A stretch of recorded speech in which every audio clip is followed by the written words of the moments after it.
The next story I have, I think, is a lot more important than for the amount of attention it's gotten, definitely. I think it may shed some light into what's been happening in YouTube the past couple of years. And so this is from Reuters. It's titled YouTube Earns Accreditation for Protecting Advertisers from Unsuitable Videos. And what this is, it's a pretty short article, but what it says is Alphabet Inc.'s YouTube said Tuesday it had become the first digital platform to receive accreditation from the Media Ratings Council, signifying the streaming video service effectively protects its advertisers from appearing on content deemed inappropriate for paid ads. The company said in a blog post it was committed to remaining at least 99% effective at making sure ad placements on YouTube are brand safe.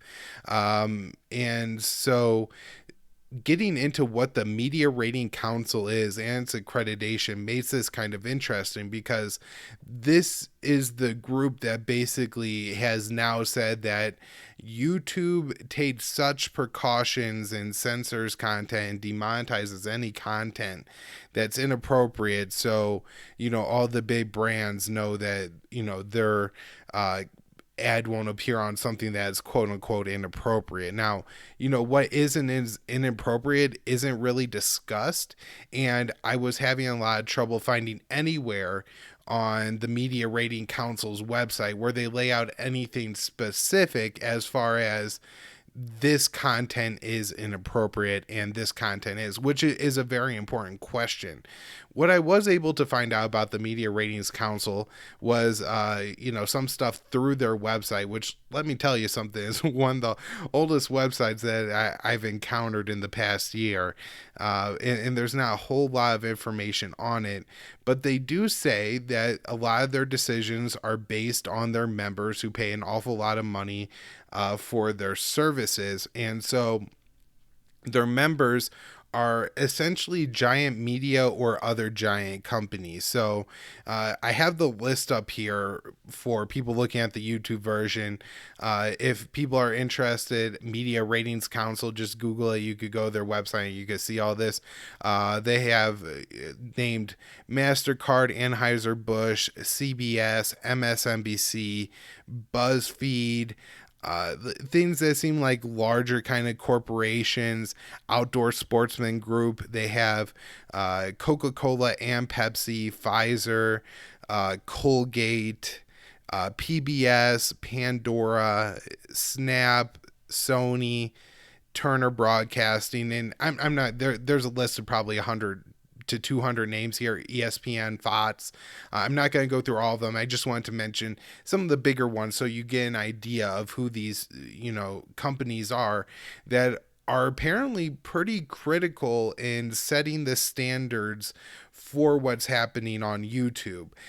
Because according from what I was able to discern, there was a pretty good article in the Wall Street Journal in 2015 on the Media Ratings Council, and then the YouTube page had some information. The Media Ratings Council, by the way, was formed under a different name in 1964 as a result of the Harris Commission, so some kind of congressional thing, and I guess has mostly been involved in making sure that when they say so many people watch this thing or see this kind of thing, that actually is the case. There's only a few actual employees. I can't figure out who the actual employees are. If anybody could find more information on this group and send it to me, I really appreciate that. But there's about 5 full-time employees, and they have actually Ernst & Young do all the actual work, and I guess the employees just publish the information and make sure it stays safe. Ernst & Young does very expensive audits. The companies themselves, so YouTube would pay for their audit from Ernst & Young, and then the report would go to the Media Ratings Council, and then the Media Ratings Council would make that report available to other members. If I'm understanding this process completely correct from the information I've been able to read. And so then the members, once they're in the club, get to decide what the standards are for other members. And so it seems like all these companies probably have an awful lot of influence on what's being allowed to be seen and monetized on YouTube. and it really hasn't, been discussed as a part of it. But I guess these accreditations are pretty hard to get. YouTube, again, the only digital platform that has one. And so, yeah, trying to figure out more about this, but I think it's a pretty important story that hasn't gotten a whole lot of attention.